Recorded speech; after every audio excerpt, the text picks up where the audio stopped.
Hey, it's Jeremy Siner, and today we're going to create a wool knit fabric pattern in Substance Designer to add the final piece to our custom blog, website, banner, background, featured image.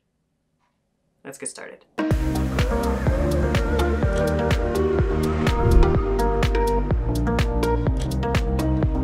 Alright, the idea is that we want to make our own imagery for all of our web content that we're creating at home. And if you're like me and it's 2020, you can't go to the store and buy a scarf for the photo. You can't even ask your mom to buy some yarn and then knit you a scarf. We just don't have that kind of time. Or maybe we do. To set the scene, say we want to blog about what we're doing to keep warm and healthy and mentally stable in this time of self-isolation. The best way to do that is to supply some sort of imagery, maybe a background with like a wooden table and a scarf and some coffee. It's me, so there's always coffee. And we want to put this at the top of our blog post so that we can give the viewer some sort of sign of what's to come further down the page. All right, so I've got my Cinema 4D file set up with my lighting, my coffee cup, and most importantly, my cloth simulation. Now, notice that this particular cloth setup is extremely low resolution. That's because our texture and our subdivision at render time are going to do all the heavy lifting. It also means that our cloth simulation doesn't need to take very long. If you want to learn how to quickly set up a cloth simulation, let me know in the comments down below. Now, all we need is a wool knit texture and to apply it to our cloth simulation. Now, let's just talk just for a short second about wool knitting patterns. A wool knitting pattern requires a very specific shape, and if you Google a couple images, you'll see what I'm talking about. Each of these strands creates a V, which then gets repeated over and over again.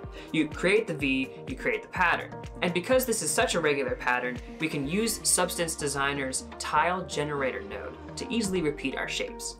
If we look a little closer, each strand has a particular shape to it. It's a line that starts thin at the top, then grows in the middle, and then gets thin again at the bottom to link with the next. Fortunately, Substance Designer has a node that makes building this kind of shape extremely easy. All right, so let's build our texture in Substance Designer. So I'll create a new substance, and we'll call this wool knit pattern. And I'm going to start at 2K, physically based metal roughness, hit OK. Okay, so the first thing I'm going to do is I'm going to create a base material. That's usually how I like to work. So hit spacebar, base material, and I'm going to right click and drag this into our 3D viewport. Because this material is not metallic, I'm going to decrease the metallic value and also increase the roughness. And if I hold Control, Shift, and use the right mouse button, I can move the light around, see how we're doing. And for this particular material, I like to use a rounded cylinder to view it. It just has the right shape for me, and you can use whatever shape you want, but I think that's best. So that node that I was talking about is called the waveform node, and it's pretty cool. Spacebar, waveform.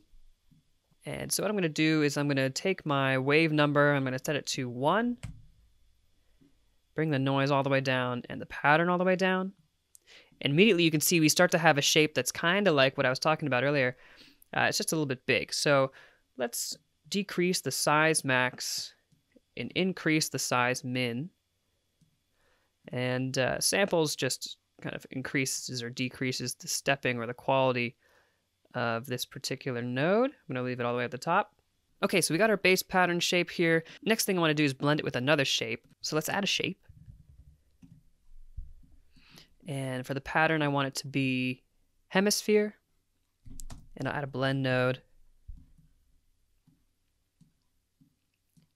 I'm going to set the blend mode to multiply. So you can see we're adding some height to our waveform.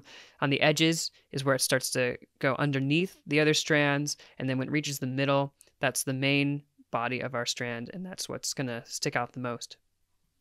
Okay, so this shape is a bit sharp, so let's add a blur. I'm going to do blur high quality grayscale, and I'm actually going to crank this all the way up to 16. And then for further control down the line, I'm going to add a levels node. So this sort of showcases some of the power of Substance Designer and its nodes.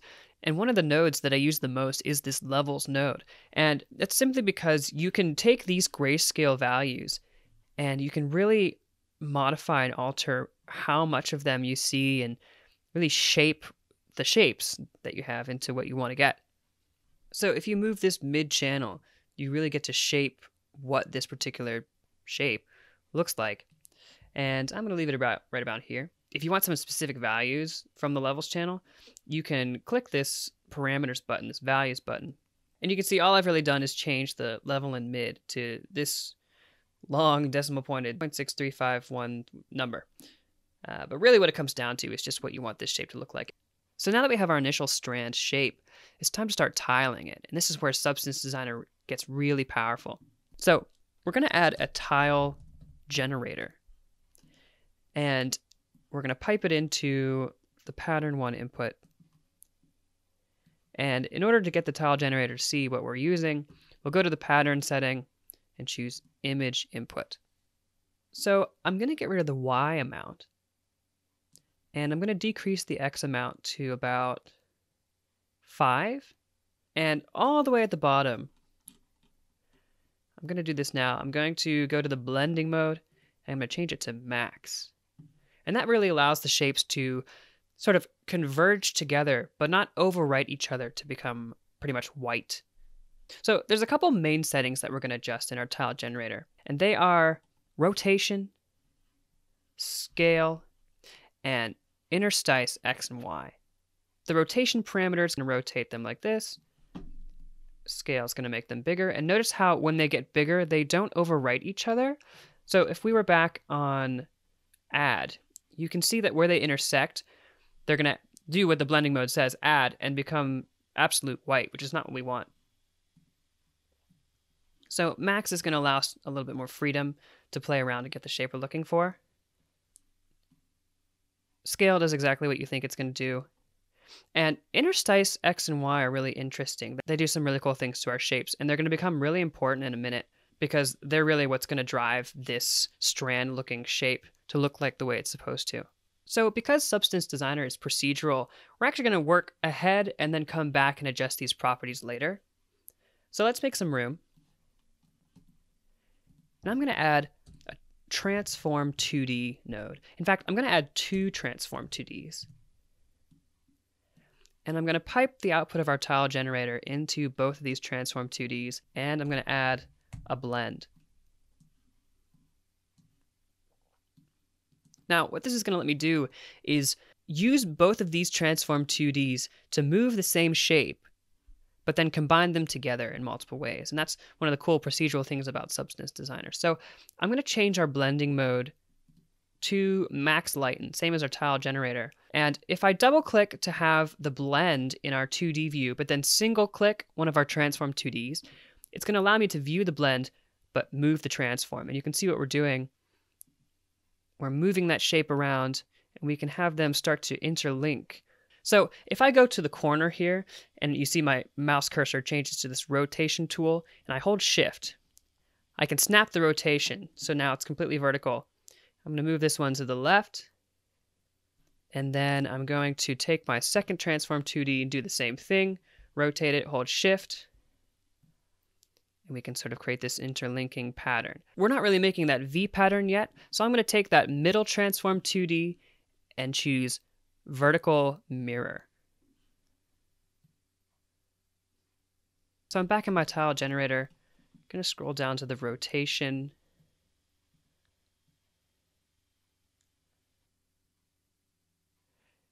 And I'm going to create some sort of interlinking pattern like this, starting to look a little bit like a rope. And now, if we play with our interstice, you can sort of see what this does.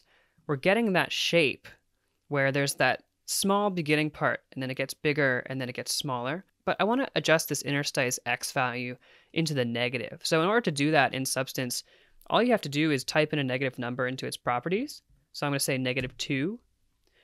And immediately you can see, wow, that looks exactly like we wanted to do it. That was unplanned. But you can see what this negative X is doing now. So as we shift this shape, you can really see that it's growing into exactly the kind of shape that we want. And now if I zoom out a little bit and press spacebar while I have the 2D view selected, you can see what our tiling pattern is doing. And we're really starting to see our pattern take shape. So I'm going to go back to my tile generator and I'm going to tweak a couple more settings here. So I've got my interstice X where I want it. My interstice Y, I'm thinking, looks fine. And let's take a look at the scale here. This scale value is really going to determine the distance between each strand. If I increase it, they're going to blend together a lot more, and it's going to be a more tightly knit fabric. If I decrease it, these strands are going to be much more loose. And so now look at that. We have our pattern, but it's looking extremely uniform. Nothing is ever this clean. So you can add some random values to really offset all of these parameters. All you really need is just a tiny bit of offset. So I'm going to add 0.1 to my rotation random. That's really all it takes. And you can see that we're starting to get some more. You can do some other things like position random. If I increase this a little bit, you can see we're getting a bit more of a random pattern. You can change the Y random here. What you'll notice, though, is because this pattern is so large within this frame, this is the map that we're generating. So when you zoom out and tile it, you will see a lot more tiling if you do this. We're going to do another technique to sort of make it look a little bit more random later on. So I'm actually going to remove the X and Y random here for now, but just keep that slight rotation random. It's something that you can more feel than see in this case. Okay, to add some more randomness and more character to our uniform pattern, I'm going to use a directional warp. And now a directional warp takes two inputs. In the first input, which is where we're going to plug in our blend, this is what we're going to warp. And the second one is the intensity input, and it takes a grayscale node and pushes our input in whatever direction with whatever intensity we choose based on those grayscale values. So I'm going to grab my handy Perlin noise, and I'm going to pump it into the second output. And if I double click my directional warp, you'll see what's happening here. Now, this Perlin noise is way too small, so I'm actually going to decrease the scale, which is really going to scale up the noise. And you can see now we're starting to really shape these strands in the way we want to. I'm going to increase the intensity. And you can change the warp angle here. See what it's doing there. You can really customize this to adjust the amount of wear and tear on your cloth. So that's looking a lot better. You can see that our shapes are looking a lot less uniform here. And when you zoom out, it just looks like a bunch of strands instead of a repeating pattern. So we've got the basic pattern down. Now we need to add the fuzzy texture to really sell this fabric. Substance Designer has a couple of really handy nodes to easily portray fur and strands of thread. Let's use those now. So we're going to start with the larger details first and then add the finer threads after. You might think we want to add texture to this final blend, but that's not the case. We actually want to add some texture to our original shape, and this will add finer detail. So let's make some room.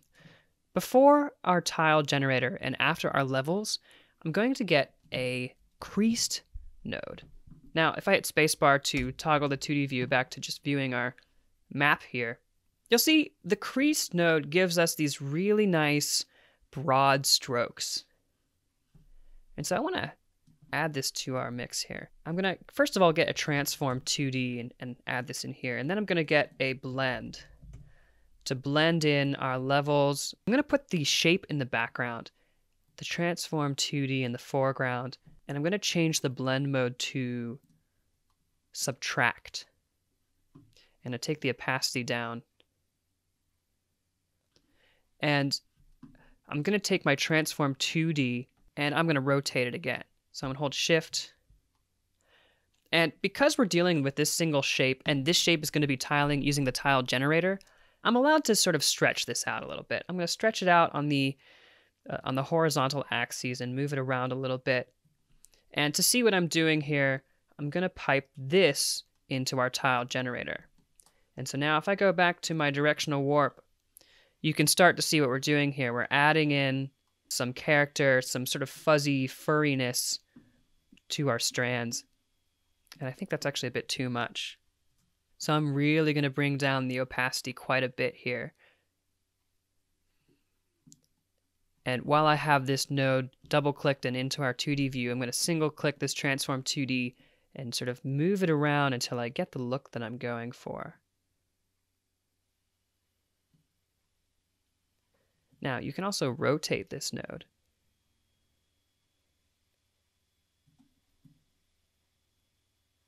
That's starting to look nice. Okay, so these are the broader strokes, quite literally. Let's add the finer detail, and we're going to use a fur noise. This is a wonderful node that Substance adds. Now, it doesn't quite look like it here, but it adds some really good-looking fur details to our fabric to get those finer strands. So you can see this node automatically brings in the fur going up and down. We want to bring it left to right, much like how our crease node did. So we're going to take our fur and we're going to transform it with the transform 2D. I'm going to rotate it sideways, holding shift. And for this one, I'm just going to scale it up uniformly.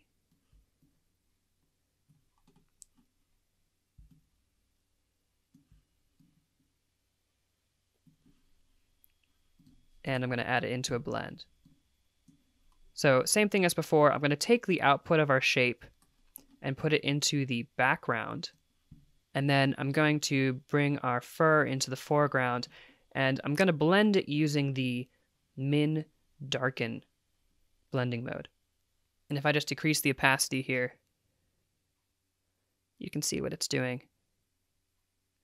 Just adding those finer details into the shape. And you really only need a low opacity because you really want our shape to shine through and just add this small detail to it. So let me pipe that into our tile generator. Move everything back a little bit. And look at our final output here. And you can start to see we're getting these, if I press spacebar, this very fuzzy looking strand pattern. So the V shapes have their texture, but wool scarves and such have all these little stray hairs that are sporadically spread throughout the cloth. So to really sell this texture, let's add some now. Okay, so to add these strands, we're going to use a different tile node. So before, we're using the tile generator node. Now we're going to be using something called the tile sampler node. And while these are kind of similar nodes, they really have very different properties. You can see the tile sampler has many different inputs, and the tile generator has two. Instead of using an input for this tile sampler, we're actually going to use a built-in preset. So if I go to the pattern and choose paraboloid, whichever you want to call it there, I'm gonna play with the amount a little bit. Let's see how many do I want here. Let's go 17.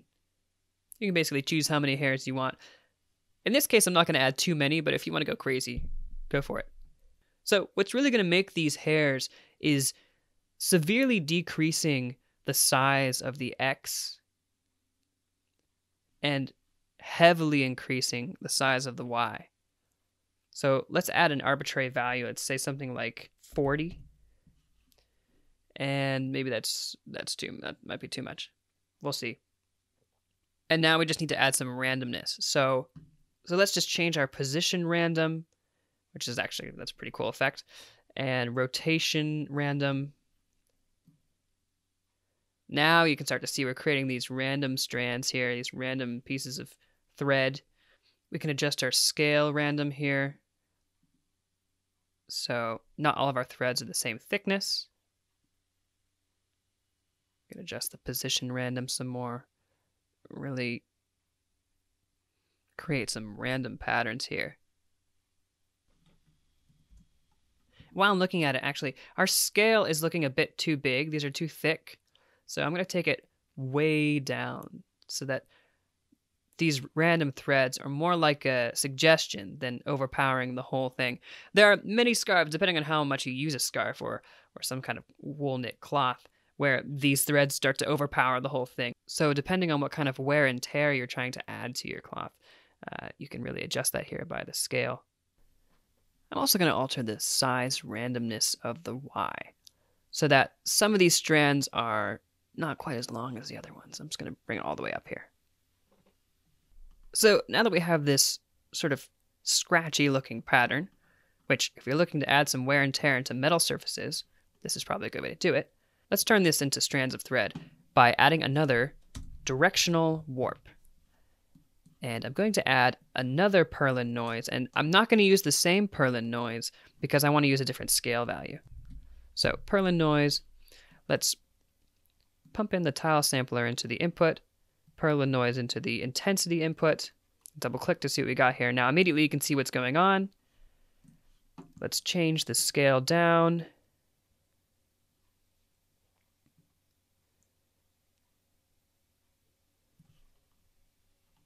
And let's increase the intensity.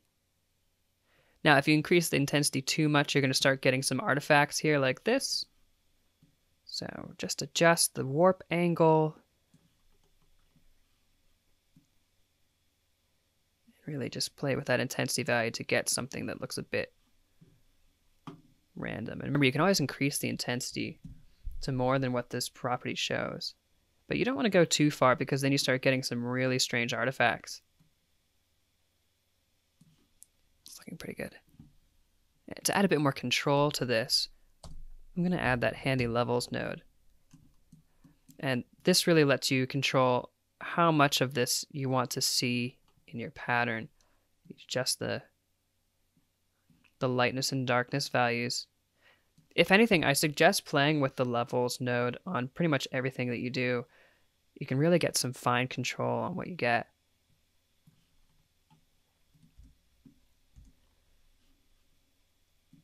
Adjusting this pattern with the levels node is really going to fine-tune how much depth you have in your result. So the darker values are going to be further deep into the pattern, and the lighter ones are going to be higher further out of the pattern. And you can always adjust these things later on. Last thing to do is to blend all of this together. So we'll go to our final directional warp at the end here, add a blend, and I'm going to bring the levels into the foreground and the final directional warp here with our pattern put together into the background. And I'm going to set this to max lighten. You can see we're starting to add those strands into our pattern.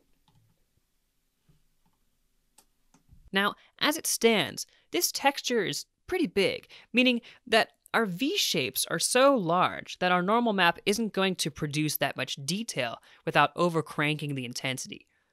To easily get more detail out of our normal map, let's add a transform 2D and divide it evenly a couple times to scale it down. Let me show you what I mean. So if I make some room here, and with our final blend, let's add a transform 2D and pump the output into the input. And you see in these parameters over here, if I hit the divide by 2 button, it's going to evenly scale down this map until we get something. Let's start off like with this.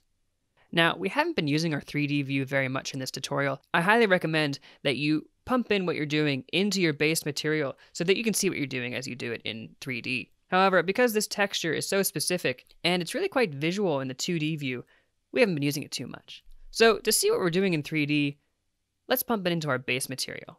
So I'm going to go to our base material, and I'm going to scroll down in the parameters, and I'm going to enable the normal and the height. So I'm going to pump our transform 2D into the height, and then I need to add a normal node to transform this grayscale data into a normal map and then bring that output into our normal input for our base material.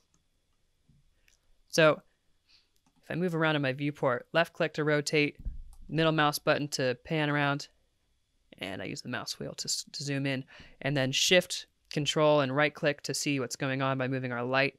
You see we're not getting that much detail. So if I increase the intensity of our normal map, we're starting to see a bit more. You can really see those fine strands. And you can also see what our transform 2D is doing. If I multiply this back to where we had it, you're not going to see that much detail. However, when you divide it back, Now we're really starting to see our detail.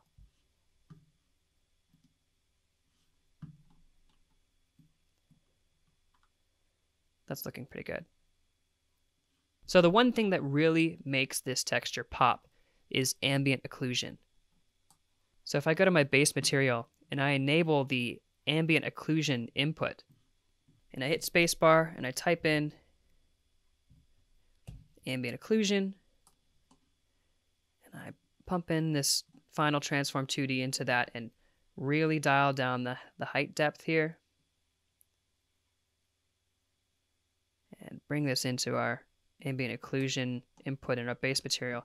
Now you can see our texture is really starting to take shape.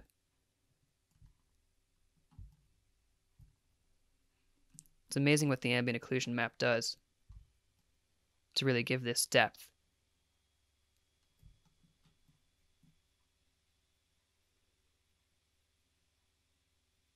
So we've got our pattern, we've got our hairs, now let's add some color to the mix. So I'm going to start with a pattern here. We're going to search for spots, and I'm going to choose black and white spots. And you can use any pattern you really want to. I find this one, for the kind of pattern that we have here with the size of the strands, I think this one works out pretty well. So we're going to blend this pattern with our scaled down transform 2D, the one that we divided multiple times. Let's get a blend. We'll put the spots in the foreground and the transform 2D into the background. And I'm going to change the blending mode to multiply. So I'm going to add a gradient map node. It's right there at the top there when you press spacebar. And this does a couple things. First of all, if I connect it, it changes our output from a black and white grayscale value to a color output. So if I want to preview what I'm doing, even though I have grayscale data so far, it's going to translate it into color data. And we need that in order to pump in our albedo color map into our base material and further out to our maps. So if I click on the base material, scroll down to the base color, and bring in this gradient map into the base color input, you can see what we're doing here. And you can also see why we're blending this in with our scaled down transform 2D and not our initial pattern here. It's a bit harsh. I'm going to take our blend that we have with our pattern and our transform 2D, and I'm going to bring down the opacity just a bit. And now, if you've used Substance Designer before, you probably know where we're going with this. We're going to take the gradient map in Gradient Editor, and we're going to change the interpolation of this dark to light value using any color we want. So, for example, if I click on the black key here, and I make it sort of a dark red, and click on the white key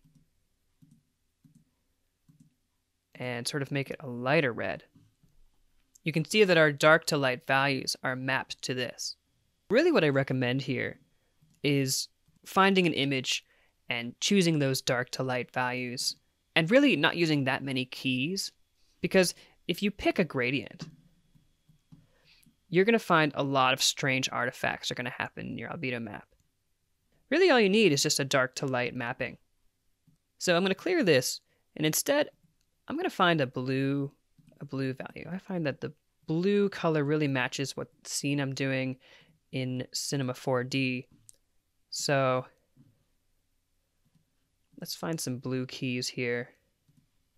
And I don't want to saturate it too much. All right, I think those are looking good. Our material is ready to export. To do so, we have to pipe our maps into the proper output channels. Also, to really sell the detail, I'm going to up-res this texture to 8K so that no matter how close you get to the camera, all that detail really comes through. You can export your material to whatever size suits best. However, if your fabric's going to be pretty far away from the camera, I'd keep it at a low resolution to save you some processing time.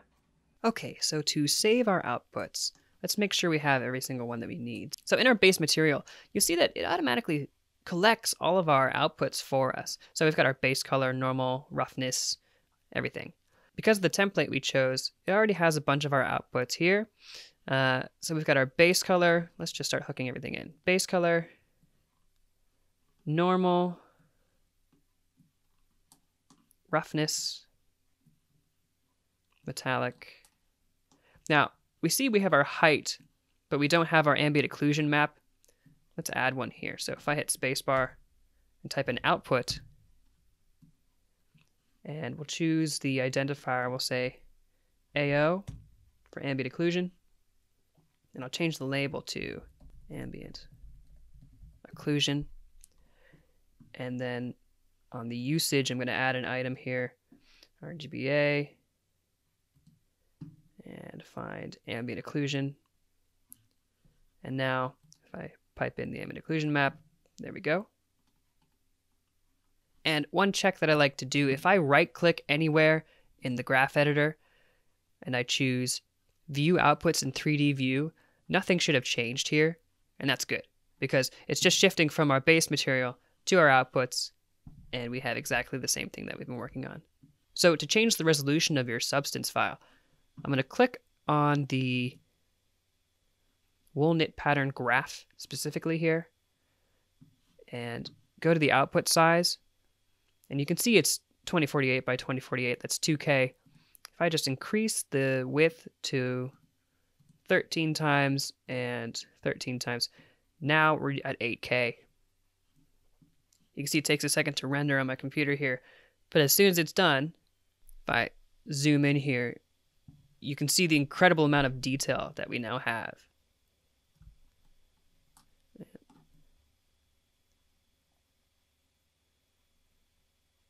And also in our map, so if I look at a single map here with tiling off and zoom in,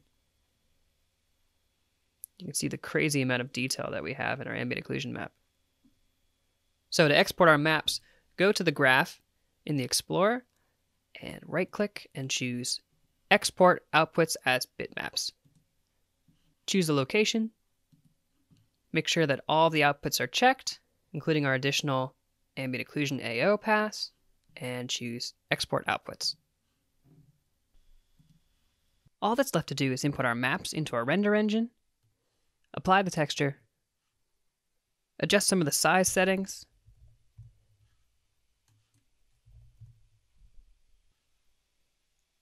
and make sure we have our displacement dialed in. Then, hit render. What's cool about fabrics is they're made up of simple patterns that are repeated over and over again. As soon as you discover the pattern for your fabric, the rest is all about creating imperfections, giving it more life and character. I hope this video showed you some cool tips and techniques used to create your own fabric textures. Now, if you have any questions, please hit me up in the comments down below, or you can reach me on Twitter. As always, if you like this video, please hit the thumbs up, and if you want to see more tutorials from me, subscribe to my channel and hit the bell to be notified when I post new videos. I'll see you in the next one.